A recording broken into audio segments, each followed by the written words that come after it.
say, today's guest is a journalist, political commentator, author, and just damn yapper. He's one of the guys that has made a big transition recently from going to a major network to onto X, which is a major network, but a little bit different. You guys know him probably by name, and if you don't, you're gonna get to. Don't, you're gonna get to. You don't, you're gonna get to. You don't, you're gonna get to. You don't, you're gonna get to. You don't, you're gonna get to. Get over here. I got some more to show you tonight.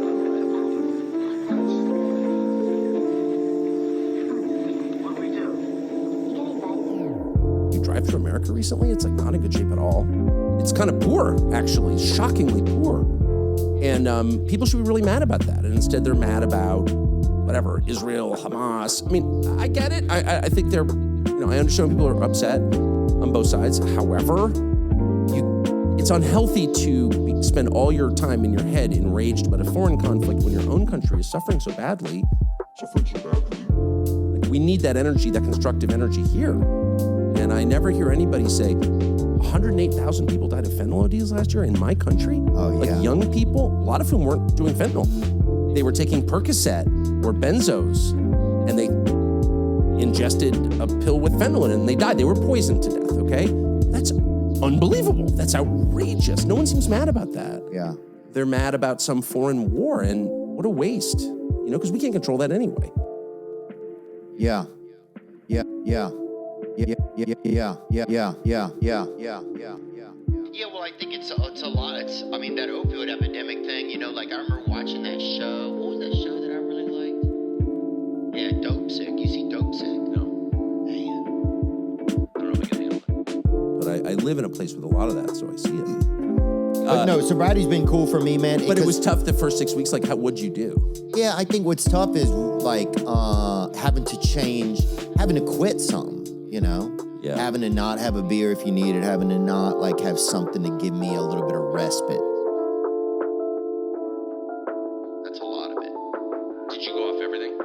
Yeah. So I didn't have a problem with anything except for cocaine. So If I drink, I could have a drink, I'd be fine. I hated drinking. But I know if I have a drink, the only reason I'm going to have it is so I can go. I'll have 4 sips and then I'll go get some cocaine. I think about this every single day. How do you know all this? It's like, dude, it's easy. You just be alive and you just pay attention. Well.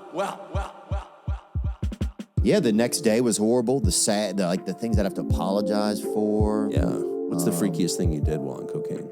Oh, dude, I'll tell you something. Well, the weirdest thing is I would look for escorts on the internet, right? Yeah, well, and classic cocaine move there. Yeah, dude. Hunter Biden has plowed this furrow before. Oh, yeah, dude. Yeah. Others have been where you were. Yeah. Literally. But then they would come to my residence. I would be so scared and paranoid. I would take the money and hand it out the door because I didn't want to not pay for the, the service. They drove over, right? So yeah, I would pay them, and then I would just be grateful that they weren't there. So you wouldn't stiff the hooker, but then you wouldn't stiff the hooker. Yeah, well played, brother.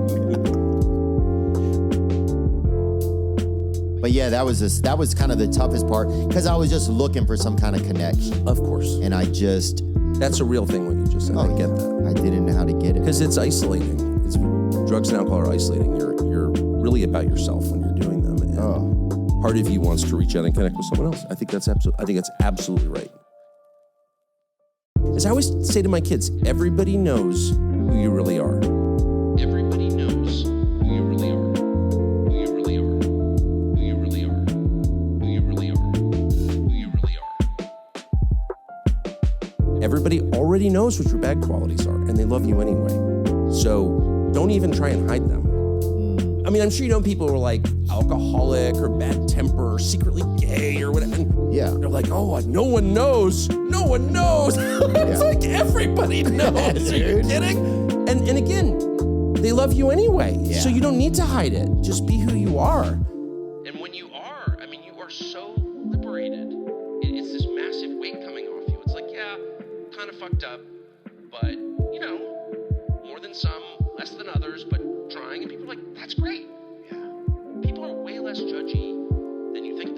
right. And there's some inverse of it, you know, where it's like we think someone's so, but then if we look at the way we look at people, we might have some jokes about it, stuff, but most of the time you have empathy. Exactly. At dinner 2 nights ago, I'm sitting next to this woman, and she said something about, it's a long story, but basically it was about a woman gaining weight. And I said to her, you know, I've never been in a group of just men on a hunting trip or, you know, where it's just men. Yeah. Where someone's like, she had a fat ass. It's like men have the widest strike zone imaginable. Men like women, heterosexual men like women. They don't judge their appearance very harshly at all. They kind of tend to like all sorts of women. That's true. And if you knew how non-judgmental men were about women's appearances, you would relax. But of course, you don't care what men think about your appearance. You only care what other women think about your appearance, and they're very judgy. But it's the same principle. It's like we are less judged than we think we are, you know? Yeah. It's funny, but but it's not the nature of us to think that we are. Did you tell people when you quit using cocaine? Yeah, I did, I think. I didn't. It was been in my family. You know, my family. A lot of my family. It's in my family. So The cocaine thing. the drug, just alcohol, childhood issues, really. A lot of it is more, a lot of my stuff comes from really intimacy disorders. Yeah. Like connectivity disorders. You know, so, but then whenever anything triggers one of those connectivity disorders, then a lot of times it would lead me to doing drugs. So, yeah, I just love it. What I love about it is now I get to see, man, I saw a dude yesterday who just got a 6-month chip, you know, and the guy, man, to see somebody whose life has changed, you get to witness. It's unbelievable. It's unbelievable. Miracles. I totally agree. I had a with friend that. call me this morning, right? And we've been friends for years, and we kind of both know that we have some of the same problems. And it was like the first time he like opened up to me, man. And we're both sitting there just kind of crying on the phone. It was just because when he opened up, it just made me feel like I was like, I don't know. I just understood him, and it was like, I don't know. It was just so important. I've always thought that we misread intimacy. We think it's when someone tells the truth about other people. It's very easy to tell the truth about other people. It's only when someone tells the truth about himself. It's only when you admit who you really are to someone else that you have intimacy. That's the measure of intimacy. If you're willing to tell someone who you really are, you are intimate with that person, and vice versa. And that's totally the key. So if you want to know how many truly close relationships do I have, that's how you know. How many people am I willing to admit what a schmuck I actually am to? Yeah. That's the number. That's the number. That's the number. That's the number. That's the number, the number, the number, the number, the number, the number,